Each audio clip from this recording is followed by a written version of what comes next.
Maka yang pertama nanti akan disampaikan pengungkapan ini oleh Pak Dirtipid Siber. Kemudian ada aspek dari empati kita kepada korban. Maka hari ini juga telah ditindaklanjuti dengan pengungkapan ini oleh Dir PPA dan PPO terkait dengan perempuan dan anak. Untuk lebih lanjutnya, kami persilakan kepada Bapak Direktur Tindak Pidana Siber Barreskrim Polri untuk menjelaskan proses pengungkapan ini secara terbuka. Kami persilakan. Terima kasih Pak Karopenmas. Assalamualaikum warahmatullahi wabarakatuh.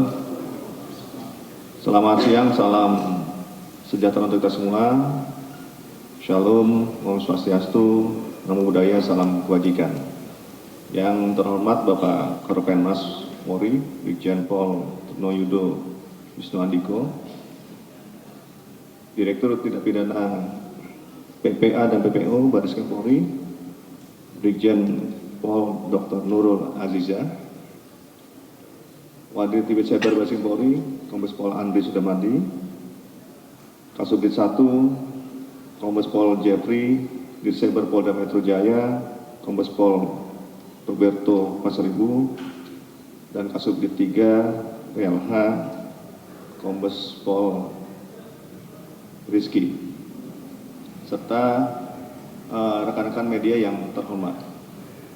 Pada hari ini kami akan menyampaikan pengungkapan kasus terkait dengan asusila dan pornografi serta eksploitasi anak melalui grup Facebook Fantasi Sedarah dan Sukaduka.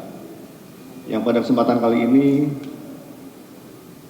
kasus tersebut diawali dari viralnya di platform media sosial. Kemudian kami tindaklanjuti, yang sebagai gambaran juga sebelumnya kami juga sudah membentuk Satuan Tugas Pornografi Anak Online dan telah melakukan pengungkapan 17 kasus pornografi anak online dan menangkap 37 orang tersangka. Yang kegiatan ini dilaksanakan oleh Mabes Polri sampai dengan Polda Jajaran dengan periode waktu 1 Januari 2025 sampai dengan 21 Mei 2025. Ini menunjukkan bahwa media sosial kini menjadi salah satu ruang yang rentan disalahgunakan para pelaku untuk menyebarkan konten pornografi. Salah satu contohnya dari kejahatan tersebut terkait dengan hal ini yaitu adanya grup Facebook Fantasi Sedarah yang ramai diperbincangkan sejak 14 Mei 2025 karena memuat beragam konten foto-foto dan tulisan secara eksplisit yang mengarah pada ketertarikan seksual dengan keluarga sendiri atau incest. Unggahan konten-konten di dalam grup tersebut mencantumkan foto-foto korban yang beberapa diantaranya masih di bawah umur, dan grup Facebook Fantasi Sedarah ini telah dilakukan pemblokiran atau suspend pada tanggal 15 Mei 2025. Atas hal tersebut, tim gabungan yang kami bentuk terdiri dari Direktorat Tindak Pidana Cyber Barreskrim Polri dan Direktur Cyber Polda Metro Jaya, juga kami mengikutkan Direktorat Tindak Pidana PPA dan PPO berdasarkan laporan polisi yang kami terbitkan di Barreskrim Polri berjumlah 2 dan di Polda Metro Jaya berjumlah 1 laporan polisi pada tanggal 16 Mei 2025. 3 laporan polisi ini mendasari kami untuk melakukan penyelidikan di berbagai wilayah, di berbagai daerah, mendasari daripada profiling dan monitoring di platform media sosial. Sehingga kami melakukan penangkapan terhadap 6 orang tersangka, di antaranya dilakukan penangkapan di Jawa Barat, Jawa Tengah, Lampung, dan Bengkulu, di mana peran 6 tersangka tersebut adalah 1. Tersangka inisial DK dengan akun Facebooknya Alesa Bafon dan Ranta Talisha yang diamankan penyidik Direktorat Cyber Polda Metro Jaya pada hari Sabtu tanggal 17 Mei 2025 di Jawa Barat. Tersangka DK merupakan member atau kontributor aktif di dalam grup Facebook Fantasi Sedara. Motif tersangka DK untuk mendapatkan keuntungan pribadi dengan menggugah dan menjual konten pornografi anak di grup Facebook Fantasi Sedara dengan harga Rp50.000 untuk 20 konten video dan Rp100.000 untuk 40 konten video ataupun foto. Kedua, tersangka dengan inisial MR dengan akun Facebook Nanda Krisya diamankan penyidik Direktorat Tindak Pidana Cyber Baris Krim Polri pada hari Senin tanggal 19 Mei 2025 di Jawa Barat, yang tersangka MR merupakan admin atau kreator grup yang membuat grup Facebook Fantasi Sedara. Tersangka MR membuat grup Facebook Fantasi Sedara sejak bulan Agustus tahun 2024, yang motif tersangka untuk kepuasan pribadi dan berbagi konten dengan member lain. Ditemukan sebanyak 402 gambar dan 7 video yang bermuatan pornografi dari device handphone tersangka MR tersebut. Ketiga, tersangka dengan inisial MS memiliki akun Facebook Mas Bro diamankan penyidik Direktorat Cyber Polda Metro Jaya pada hari Senin tanggal 19 Mei 2025 di Jawa Tengah. MS merupakan member ataupun kontributor aktif di dalam grup Facebook Fantasi Sedara.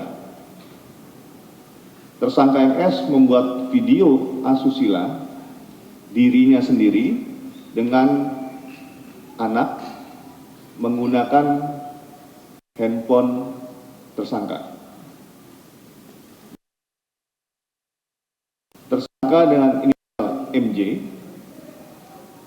akun Facebook yang bersangkutan adalah Lukas, diamankan penyidik di Treseber Polda Metro Jaya pada hari Senin tanggal 19 Mei 2025 di Bengkulu. Tersangka MJ merupakan member atau kontributor aktif di dalam grup Facebook Fantasi Sedara.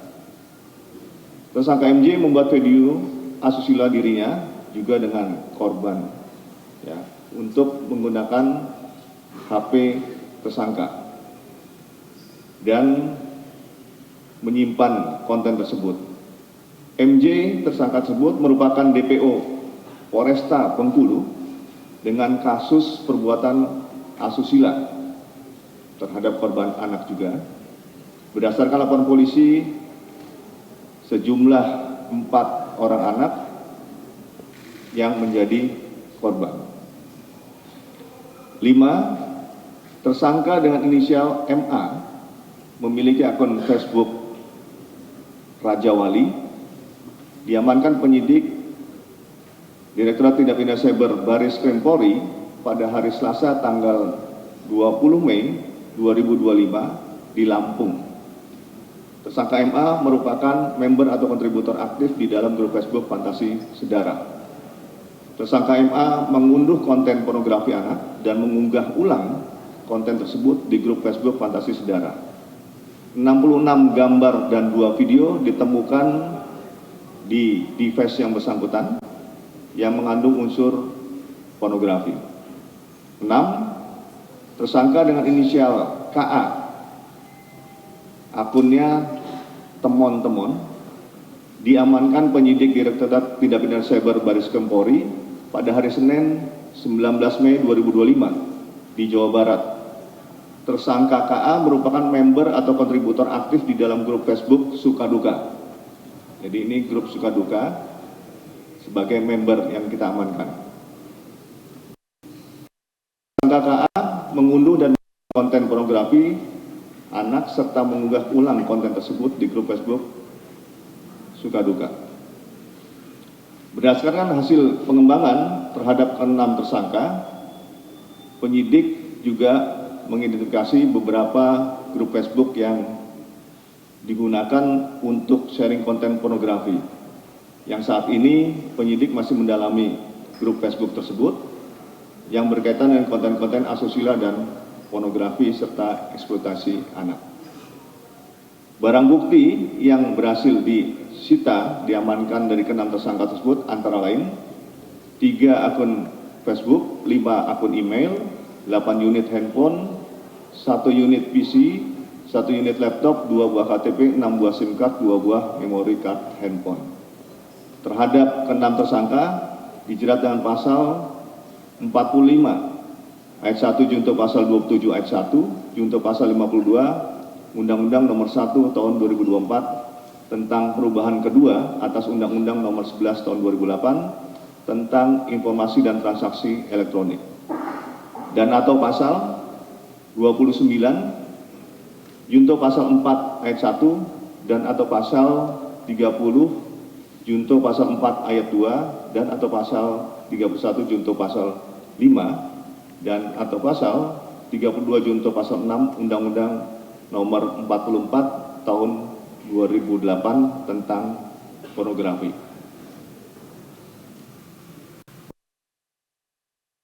76D dan atau pasal 82 ayat 1 dan ayat 2 junto pasal 76E dan pasal 88 junto pasal 76I Undang-Undang Nomor 35 Tahun 2014 tentang perubahan atas Undang-Undang Nomor 23 Tahun 2002 tentang perlindungan anak, dan atau pasal 14 ayat 1 huruf A dan B Undang-Undang Nomor 12 Tahun 2022 tentang tindak pidana kekerasan seksual. Keenam tersangka diancam dengan hukuman pidana penjara 15 tahun dan denda maksimal. Disampaikan juga kepada rekan-rekan media, sampai dengan saat ini penyidik mengidentifikasi beberapa korban. Nanti akan ada identifikasi terkait dengan anak dan perempuan dewasa yang Polri juga akan memberikan hal-hal khusus terkait korban ini, nanti akan disampaikan oleh Direktur Tindak Pidana PPA dan PPO. Kami ucapkan terima kasih kepada seluruh stakeholder yang telah bekerja sama dalam meminimalisir dan mencegah penyebaran konten asusila dan pornografi khususnya terhadap anak-anak. Dan diharapkan beberapa peran dari semua lapisan masyarakat juga bisa meminimalisir terjadinya penyebaran ini. Demikian yang kami sampaikan. Terima kasih. Wassalamualaikum warahmatullahi wabarakatuh. Waalaikumsalam warahmatullahi wabarakatuh. Terima kasih Bapak Direktur Tindak Pidana Siber Barreskrim Polri. Rekan-rekan, tadi terkait sudah dijelaskan Pak Dirtipid Siber. Saat ini dari aspek tindak pidana, dugaan tindak pidana terkait dengan perlindungan perempuan dan anak serta bagaimana proses atau upaya yang telah dilakukan oleh Polri terkait pada aspek korbannya. Untuk itu, Direktur Tindak Pidana PPA dan PPO kami persilakan.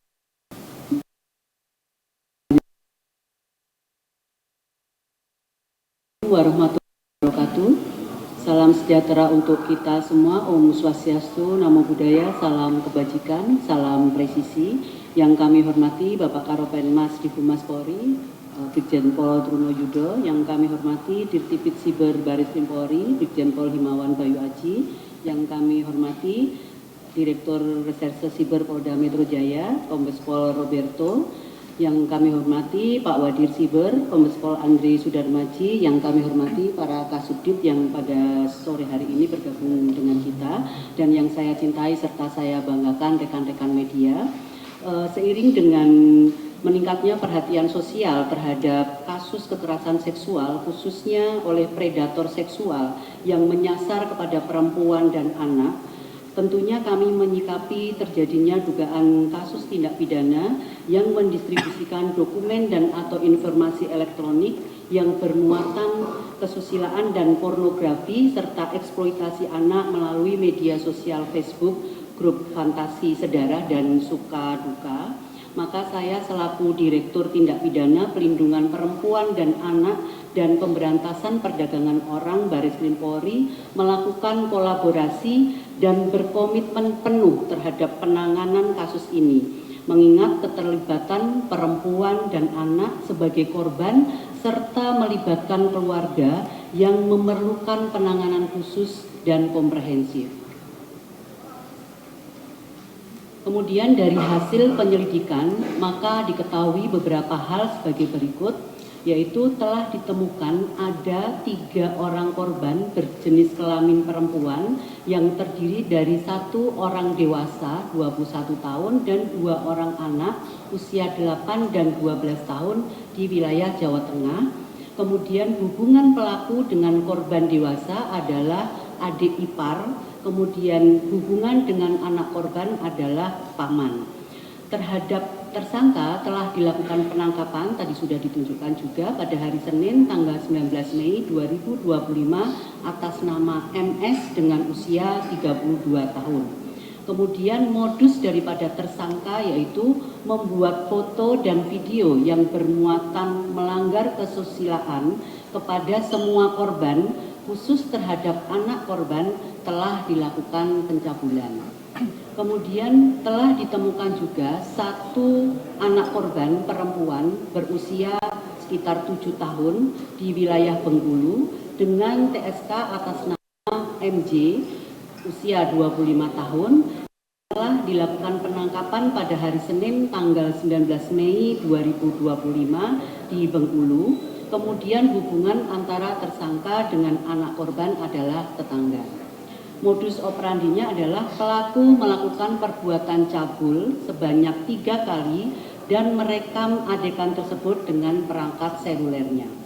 Terhadap para tersangka diduga telah melakukan tindak pidana kekerasan seksual berupa pelecehan seksual non-fisik, fisik, eksploitasi seksual, dan kekerasan seksual berbasis elektronik serta perbuatan cabul terhadap anak serta pornografi yang melibatkan anak. Adapun tersangka yang kami sebutkan ini adalah bagian dari yang sudah tadi ditunjukkan, namun korbannya yang telah kami tangani.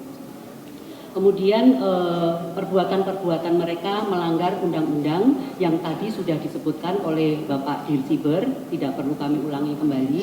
Kemudian ancaman hukumannya selain 6 miliar rupiah juga bisa ada ancaman tertingginya 15 tahun pidana penjara dan tadi 6 miliar rupiah. Kemudian dapat dilakukan pemberatan hukuman karena melibatkan anak sebagai korban dan lebih dari 1 orang korbannya. Kemudian terhadap kasus-kasus tersebut sampai dengan saat ini kami masih melakukan pendalaman. Adapun langkah-langkah konkret yang telah kami lakukan oleh Ditipid PPA dan PPO dalam upaya memberikan perlindungan kepada korban adalah sebagai berikut, yaitu kami telah melakukan koordinasi dengan Ditsiber Baris Krim Polri dan Ditsiber Polda Metro Jaya yang pada sore hari ini juga bersama-sama kita untuk melakukan penelusuran alat bukti digital dalam rangka mengidentifikasinya, terutama korban yang tersebar di berbagai daerah. Kemudian juga kami melakukan koordinasi dengan Kementerian PPPA dan pemerintah daerah dalam rangka integrasi penanganan dan pelindungan korban melalui penjangkauan dan asesmen kebutuhan korban yang meliputi pendampingan korban, pendampingan psikologi, pendampingan hukum, rehabilitasi medis dan sosial, serta penyediaan rumah aman apabila diperlukan. Selanjutnya kami juga melakukan penguatan terhadap keluarga korban dan membangun dukungan sosial kepada tokoh masyarakat di lingkungan setempat, mengingat terduga pelaku dalam kasus ini adalah orang terdekat atau anggota keluarga sendiri. Perlu diketahui bahwa saat ini orang tua korban belum bersedia apabila anaknya dimintai keterangan karena khawatir akan berdampak pada kondisi psikologis anak. Kemudian apabila kondisi korban telah memungkinkan untuk dimintai keterangan, maka Ditipit PPA dan PPO bersama penyidik akan melakukan wawancara atau penggalian informasi dengan didampingi oleh pekerja sosial dan pendamping lainnya sesuai dengan kebutuhan. Kemudian melakukan koordinasi dengan Lembaga Pelindungan Saksi dan Korban atau LPSK untuk pengajuan permohonan pelindungan bagi anak korban termasuk pemenuhan hak atas restitusi. Kemudian juga melakukan koordinasi dengan psikologi klinis Kementerian PPPA untuk pelaksanaan pemeriksaan psikologi forensik dan penyusunan psychological profiling, melakukan koordinasi dengan rumah sakit terkait pelaksanaan visum et repertum dan visum et repertum psikiatrikum untuk mendalami aspek medis dan psikologi korban. Kemudian melakukan asistensi dan backup terhadap proses penanganan perkara oleh Polda termasuk penguatan penyidik, pengamanan alat bukti, dan pendekatan ramah anak. Kemudian sebagai bagian dari upaya edukasi masyarakat dan memperkuat daya ingat terhadap prinsip-prinsip pelindungan korban kekerasan seksual, maka kami menghimbau kepada masyarakat untuk utamakan keselamatan korban, kemudian jangan melindungi pelaku, utamakan hukum dan keadilan, dan pasti negara hadir untuk melakukan pelindungan dalam dukungan keluarga dan masyarakat, menegakkan hukum tanpa kompromi, mengedukasi anak dan masyarakat sejak dini, kemudian gunakan layanan-layanan resmi untuk melaporkan apabila menyaksikan atau mengalami sendiri ke 110 untuk Polri, kemudian SAPA 129 Kemen PPPA, dan Teksa 1500771. Kemudian ajak semua pihak bersatu untuk melindungi korban dan stop intimidasi serta penghalangan laporan. Selain itu, kami juga mengharapkan kepada rekan-rekan media dan seluruh masyarakat untuk tidak lagi melakukan diseminasi terkait dengan kasus ini sudah ditangani. Apabila ada upload terkait dengan kasus ini, tolong untuk tidak ikut menyebarkan atau juga kesadaran untuk menghapus secara mandiri. Karena kasus ini sudah kami tangani. Kemudian kalau di dalam hal ini korban adalah satu keluarga dengan pelaku, tentu keluarga juga kami lakukan asesmen. Jadi ketika kita melakukan pendampingan atau dari keluarga ada yang mendampingi, benar-benar keluarga itu sudah dilakukan asesmen dan clear tidak terlibat terkait dengan kasus tersebut. Kemudian kami juga tentu mengucapkan apresiasi dan terima kasih selain kepada rekan-rekan media juga terkait dengan stakeholder terkait yang sudah bekerja sama dan berkoordinasi dengan kami di dalam menangani kasus ini. Demikian yang bisa kami sampaikan. Terima kasih. Billahi taufiq wal hidayah. Wassalamualaikum warahmatullahi wabarakatuh. Waalaikumsalam warahmatullahi wabarakatuh. Demikianlah rekan-rekan tadi yang disampaikan baik pada proses pengungkapan yang menjadi perhatian publik secara sosial, ya, juga beberapa hari yang lalu Bapak Kapolri menyampaikan akan melakukan tindakan-tindakan secara tegas yang menjadi perhatian publik, khususnya adalah terkait dengan adanya akun Facebook fantasi sejarah dan yang menyerupainya, dan ini wujud komitmen akan melakukan tindakan secara tegas berdasarkan pada hukum dan tentunya memberikan perlindungan dan pengayoman pada seluruh masyarakat Indonesia. Silakan segmen ini saya berikan satu segmen 3 penanya. Kami persilakan untuk teman-teman apabila ada pendalaman yang ditanyakan.